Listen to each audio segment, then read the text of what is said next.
On October 6, 105 BCE, the banks of the Rhone River went silent. There was no sound of rushing water, only the wet, suffocating noise of 80,000 bodies damming the current. We all remember the Battle of Cannae, where Hannibal's genius cost Rome 50,000 men. But 12 years later, at a place called Arausio, Rome lost nearly double that number. 120,000 soldiers and camp followers were slaughtered in a single afternoon. And this time, there was no Hannibal.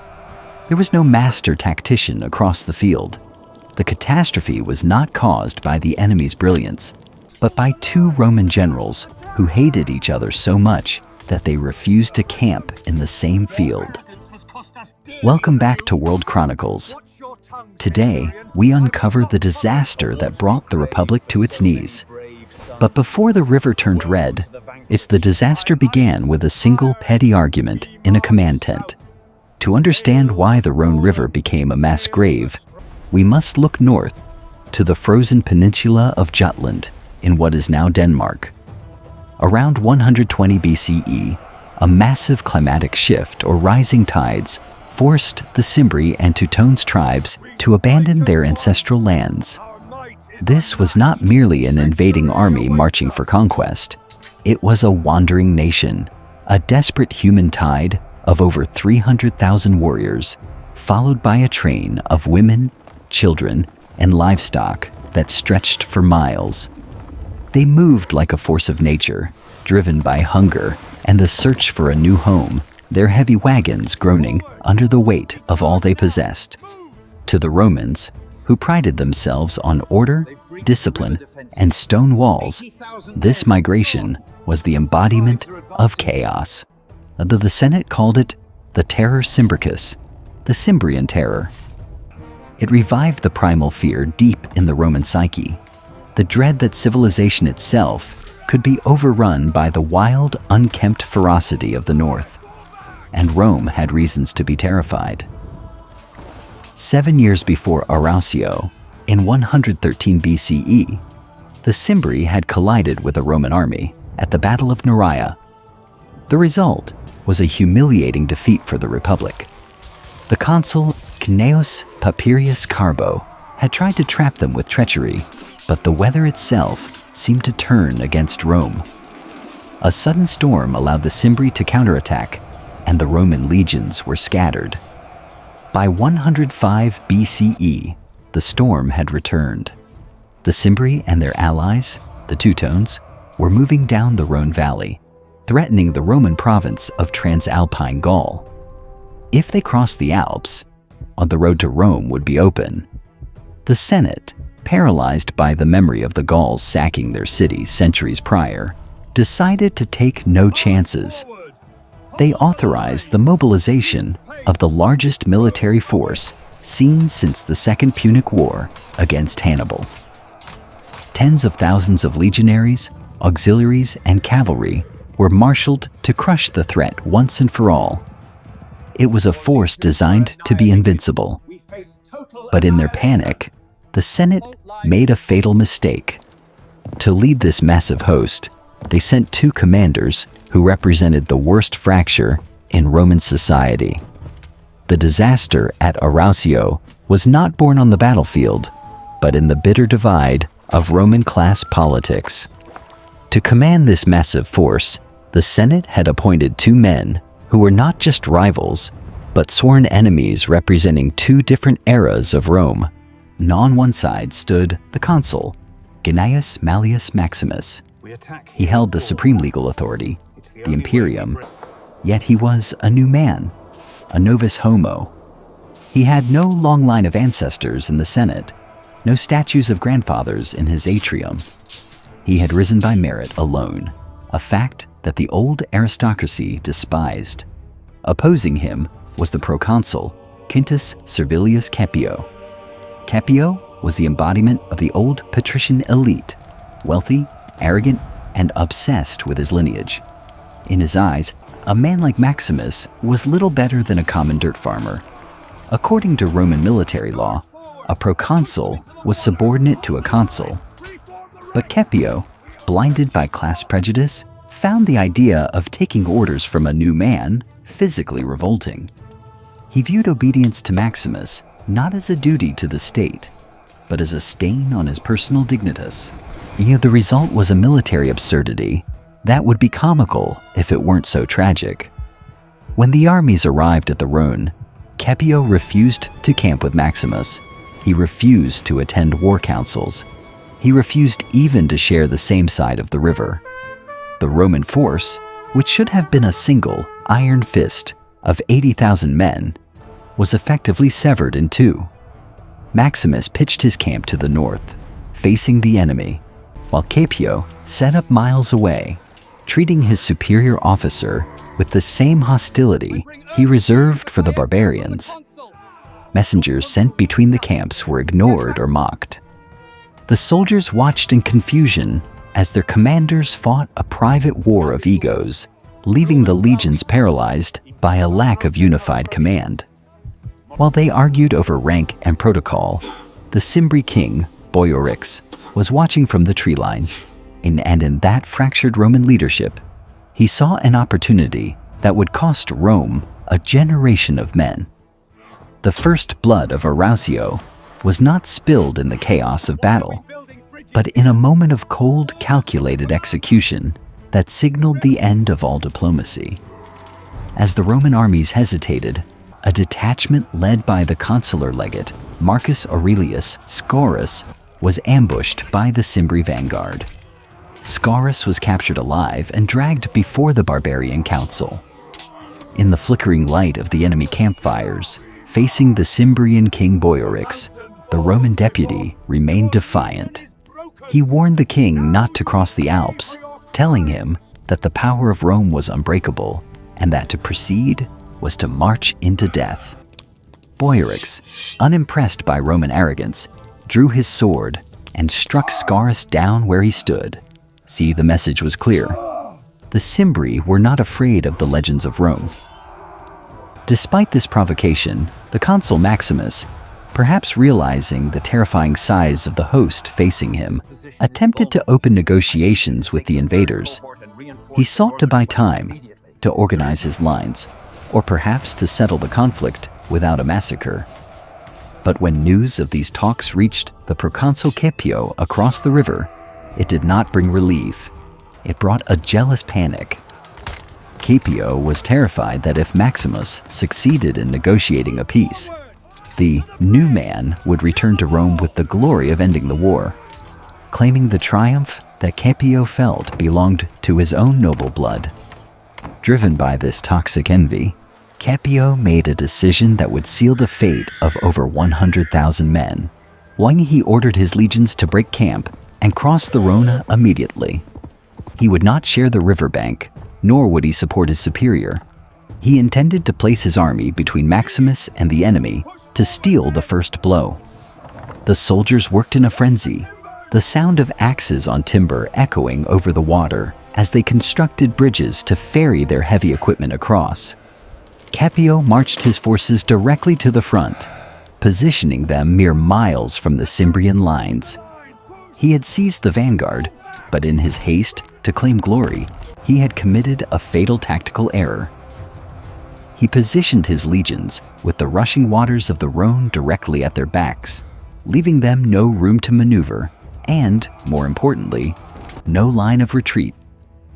Caepio thought he was seizing the initiative, but he had just walked his men into a slaughterhouse.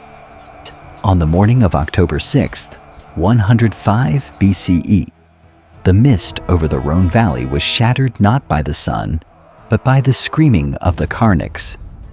These tall, animal-headed bronze trumpets of the Cimbri produced a sound like a dying beast, a noise designed to liquefy the bowels of their enemies before a single sword was drawn. But Quintus Servilius Caepio was deaf to the warning. From his position, he saw the Cimbri camp and convinced himself that the barbarians were hesitating out of fear. He believed that a swift, violent strike would scatter them, securing his glory before the consul Maximus could arrive to share it.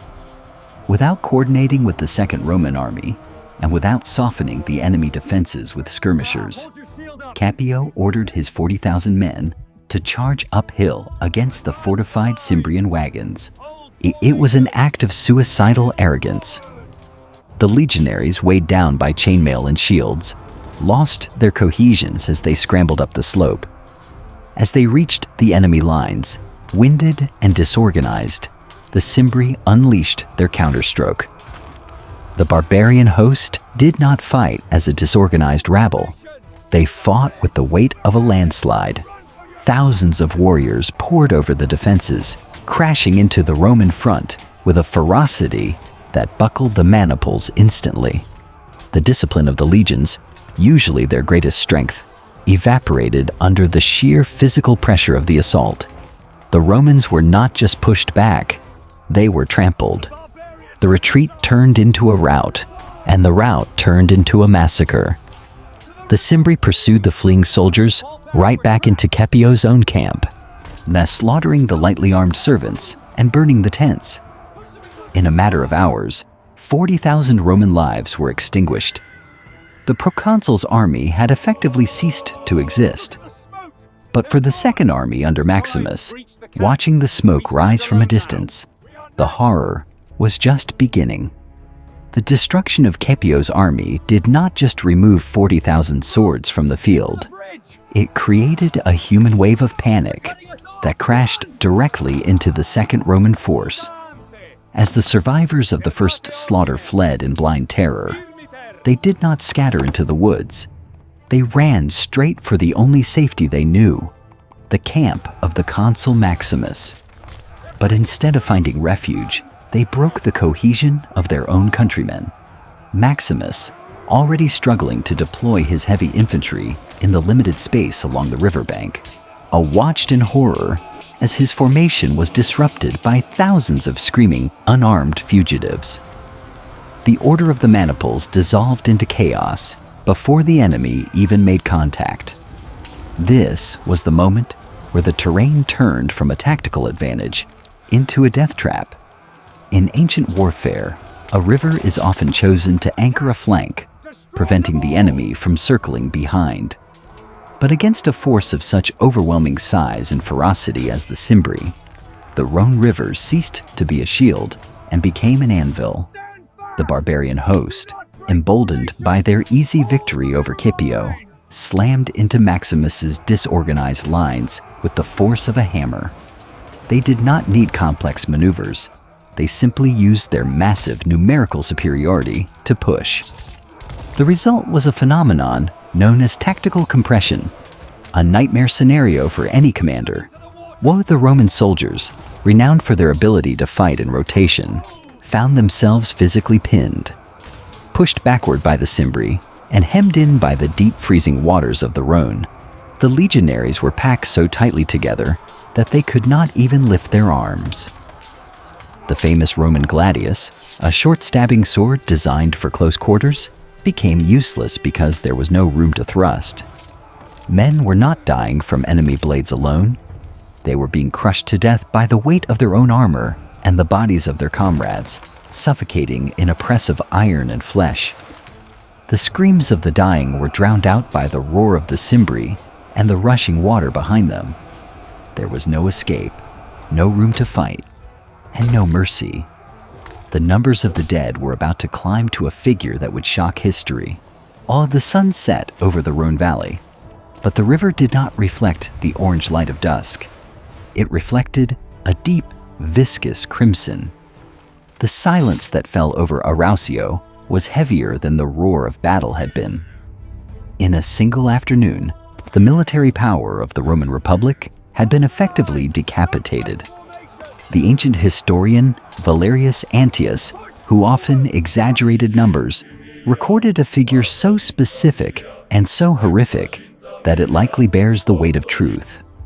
80,000 soldiers and 40,000 camp followers, servants, sutlers, and slaves, lay dead. 120,000 souls wiped from the earth. To put this in perspective, the losses at Arausio exceeded the catastrophic defeat at Cannae by nearly double. It was not just an army that died that day.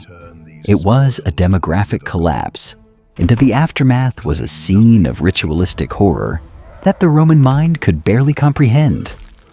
The Cimbri and Teutones did not behave like typical conquerors. They did not strip the bodies for profit or march the survivors off to slave markets. According to the historian Orosius, the barbarians enacted a terrifying vow to their gods. They took the immense wealth of the Roman camps, gold, silver, and armor, and threw it into the river. They shredded the magnificent tunics of the tribunes, smashed the weapons against trees, and drowned the captured horses in the whirlpools of the Rhone. The few surviving Roman soldiers were not ransomed. They were hanged from the trees or sacrificed in grove rituals to appease the spirits of the north. Yet, in a twist of bitter irony, the architect of this apocalypse survived. Quintus Servilius Caepio, as the man whose arrogance had severed the army in two, managed to escape the slaughter he had caused. He returned to a Rome draped in mourning black, but he found no pity there. The Senate and the people, united in their grief and fury, stripped him of his citizenship, confiscated his vast fortune, and sent him into exile to die in obscurity. But punishing one man could not bring back the legions. News of the disaster traveled fast. When it reached Rome, it didn't just cause grief. It caused a panic that would destroy the Republic's constitution. The disaster at Arausio did not end on the banks of the Rhone. Its shockwaves traveled south, smashing the political foundations of the Roman Republic and forcing a change that would eventually destroy the state itself. When the full scale of the loss hit Rome, 80,000 soldiers dead in a single day, the Senate declared a tumultus, a state of extreme emergency where normal laws were suspended. There was a terrifying realization. The traditional recruitment pool was empty. The Roman army had always been a militia of property-owning citizens, men who bought their own gear and fought for the state. But Arausio had wiped out an entire generation of these middle-class landholders. Rome had weapons, gold, and walls, but it had no men left to hold the shields. In this moment of existential dread, the people turned to the only man they believed could save them, Gaius Marius. Ignoring the laws that required a 10-year gap between consulships, the assembly elected Marius as consul in absentia, handing him supreme command while he was still in Africa. To fill the empty legions, Marius made a radical decision that would change history forever. He ignored the property requirements.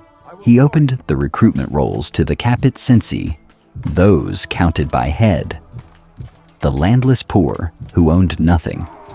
For the first time, being a soldier became a profession, not a civic duty. These new soldiers were not fighting for the Senate or for their farms.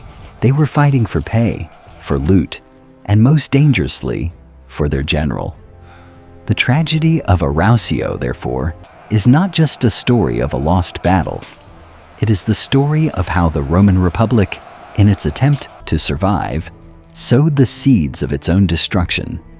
The professional army created by Marius to stop the Cimbri would become the weapon that Sulla, Pompey, and Caesar would later use to tear the Republic apart. The arrogance of Caepio and the slaughter at the river did not just kill 120,000 people. It killed the old Roman army and birthed the professional war machine that would conquer the world, but enslave Rome in the process. If you want to see how Marius used this new army to finally exact vengeance on the Cimbri at Vercellae, or how this shift in loyalty led to the rise of Caesar, please subscribe to our channel to relive these heroic chapters of history with us.